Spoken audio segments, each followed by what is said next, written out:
Bonjour et bienvenue sur autoplus.fr. Aujourd'hui, nous avons rendez-vous avec le Nissan Ariya, le premier SUV 100% électrique de Nissan.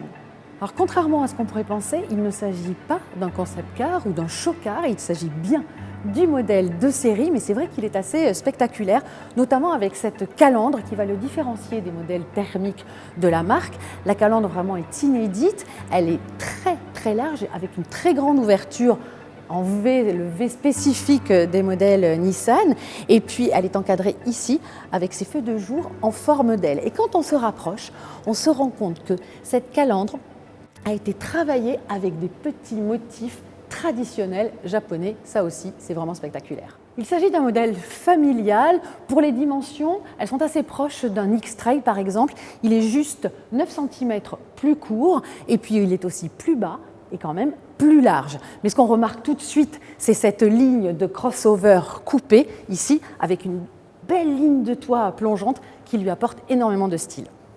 À l'arrière, on a, et ça c'est de plus en plus commun maintenant sur les véhicules, ce long bandeau sur toute la largeur du véhicule, mais qui est très fin et ce qui donne vraiment une impression de largeur à ce modèle. Et puis ensuite, d'un point de vue plus pratique, la capacité du coffre est de 415 décimètres cubes dans la version 4x4, c'est-à-dire celle-ci, et il sera un petit peu plus grand sur les deux roues motrices, il sera de 468 décimètres cubes, et en plus, bien sûr, il sera modulable.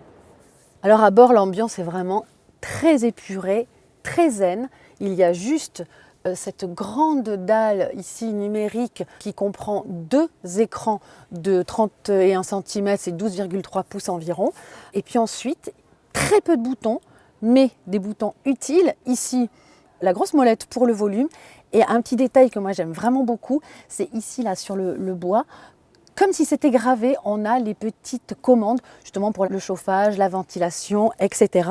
On remarque aussi, et ça c'est grâce au fait que ce soit un modèle électrique, mais c'est quand même assez rare chez les concurrents, on a vraiment ici un vrai plancher plat et ça fait un petit peu comme les voitures à l'ancienne. Moi j'aime bien cette ambiance, ça fait un peu une ambiance lounge. Et puis bien sûr il y a pas mal de rangements, boîte à gants, sous la coudoir, etc. On va aller voir à l'arrière l'espace qui est accordé aux passagers car ce modèle bénéficie d'un empattement assez grand, donc logiquement il devrait offrir une très belle habitabilité. Alors là, franchement, aux places arrière, c'est ambiance limousine. On a énormément de place pour les jambes, même si mes pieds coincent un peu sous le siège dans le réglage que j'avais opéré pour moi lorsque j'étais à l'avant.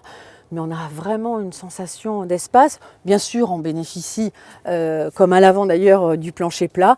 On pourra avoir, suivant les niveaux de finition, des réglages. Ici, il y a quand même des sièges chauffants, des prises USB. Vraiment, c'est très confort. Le Nissan Ariya qui inaugure la toute nouvelle plateforme de l'alliance Renault-Nissan dédiée aux véhicules électriques proposera deux types de batteries, une de 63 kWh et l'autre de 87 kWh qui autoriseront une autonomie jusqu'à 500 km. Ensuite, côté motorisation, il y aura une belle offre puisque 5 différentes puissances seront proposées. Elles vont de 218 chevaux à 394 chevaux dans une version performance e-force, c'est-à-dire avec transmission intégrale. Le Nissan Ariya devrait arriver dans les concessions au deuxième semestre 2021. Il faudra encore un petit peu de patience. Côté tarif, bien sûr, ils n'ont pas encore été dévoilés, mais nous estimons qu'ils devraient débuter à partir de 45 000 €, hors bonus, bien évidemment.